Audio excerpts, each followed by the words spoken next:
Welcome to Jerri Berry's Friend-Tastic Library. Today we're going to be doing some journaling. I have never posted a journaling video before, so I'm excited to do this one.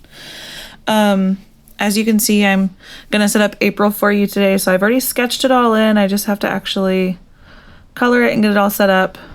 On the left side, there's an April calendar, and you'll see like a Taylor Swift quote underneath the calendar. This bullet journal is Taylor Swift themed. I was really inspired by her Red album that came out at I think it was like at the end of 2021. I was feeling 2022, that is. So every month I have a Taylor Swift quote, and this month I went with the song Clean from 1989 album because the quote says, the rain came pouring down when I was drowning. That's when I could finally breathe. And by morning, gone was any trace of you. I think I'm finally clean. So I thought April showers bring May flowers. And this was perfect. I've already sketched out my mood tracker that'll go on the right. I sketched it out on a separate piece of paper. I usually do that just so I'm not constantly drawing and erasing in my bullet journal.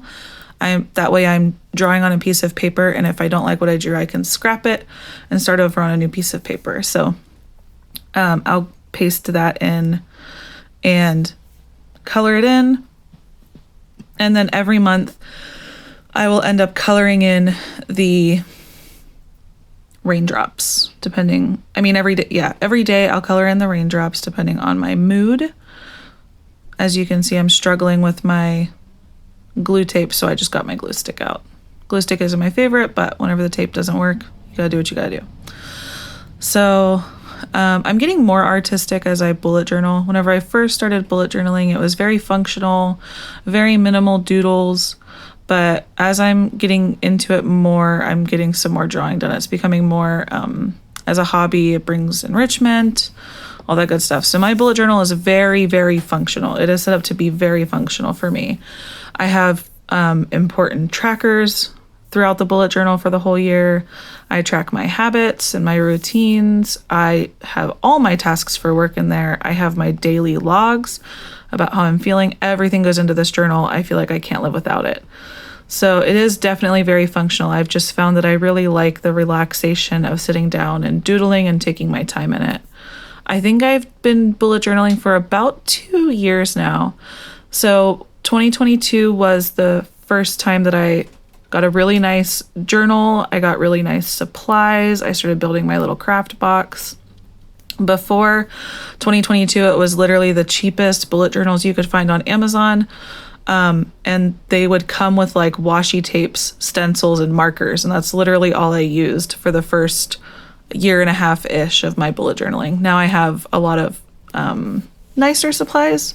Not that they're better, they're just nicer, I think. So I am obsessed with Archer and Olive. Most of the supplies here are Archer and Olive. The bullet journal itself is an Archer and Olive plant-based bride collaboration. The plant-based bride, Elizabeth, really got me into bullet journaling. I watch her and I watch Amanda Rachel pretty religiously on YouTube. If you're interested in getting started in bullet journaling, I think those two are really good. They have really good inspirational videos. They are like very aesthetically pleasing. They explain a lot of stuff. They have really good tutorials. So that's how I roll. The most of the markers I'm using are Archer and Olive. I'm using a few Tombows. Some of the washi tapes are from that first bullet journal that I had said where they give you the washi tape for free.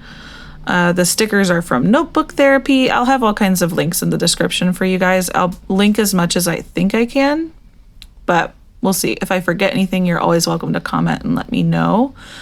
And I'm always happy to add that stuff. If you've never seen any of my bullet journal before, you can always check out my Instagram. I post pictures as often as I can think of. So for my moods, I track happy, meh, anxious, and sad. People track all kinds of different things with mood trackers. Those are just the 4 that I've narrowed down that are important to me to keep track of. So once I'm done with all that, I get into my weeklies. And I decided to do a new tab system this month. I used to do the standard tabbing that you'll see in a lot of bullet journal videos. But recently on like Instagram and TikTok, I've been seeing this different tab method where you just cut the whole strip off and the pages get wider as you go. It's kind of hard to explain, but you'll see it as I do it. So in case you're wondering about my box sizes, each box is 10 spaces high. The width of the boxes depends on how much space I have based on how short I'm cutting my tabs. So yeah. But I do have my Saturday and my Sunday as the tiniest boxes because I don't really write much in Saturday and Sunday. Usually all I write in there is like if I have a podcast scheduled that day. If the boxes being off center really bothers you, then you are more than welcome to make them straight. I know some people can't handle the off-centeredness of my boxes. It's just something I'm used to. So yeah. I think you'll also see a lot of bullet journal people have a monthly habit tracker or even an annual habit tracker for some things. I really prefer to do my trackers on my weeklies. I do my rolling weeklies, so I'm on my weeklies every single day. So it's just way easier for me to check off my habits as I do them every day down in my little corner in my weekly. And they're pretty much always in the corner. They've moved a couple times to different spots, but I try to keep them in those bottom portions. And my habits that I write in are usually just 1 or 2 letter abbreviations so that if anybody does walk past my desk at work or something, they're not seeing the exact habits I'm tracking, because some things, you don't want your coworkers to see. But yeah, I'm really liking this tab system. I might continue to use it in the future. We shall see. I also don't use rulers. Well, sometimes I use rulers, but it kind of depends on my laziness, honestly.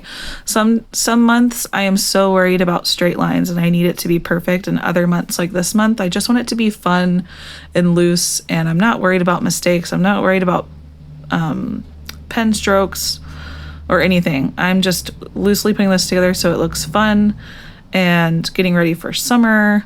And I don't know, I guess it just kind of fit the theme to me with the rain showers. So that's how I rolled this week. If you do want to use a ruler, go for it. Nobody is going to judge you. Your bullet journal is yours, I promise you. Just do what makes you happy. And you'll find that your bullet journal changes and evolves like literally week to week, month to month, and definitely year to year. My first bullet journals look so much different than this one. I tried so many different weekly spreads, so many different aesthetics, so many different trackers, just so many things until I got to this point. And now my journal's pretty much set. Every once in a while, I'll add a tracker here or there to try. But, I pretty much like it the way it is now. If you want to know more about rolling weeklies, you can look into those other people that I listed, like Plant-Based Bride. She really loves rolling weeklies. She explains them really well. Yeah, that's pretty much it. All I'm doing now is just adding in some stickers as decoration. This is something new as well. I used to never have stickers or washi tape. So I've been having a lot of fun adding random stickers and washi tape to places. It just gives me a little happiness at the end.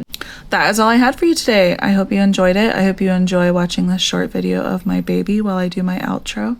Thank you all for watching. Thank you all for supporting. Check the description for my Instagram, my TikTok, my Patreon, all the things, all the links. I love you. Bye.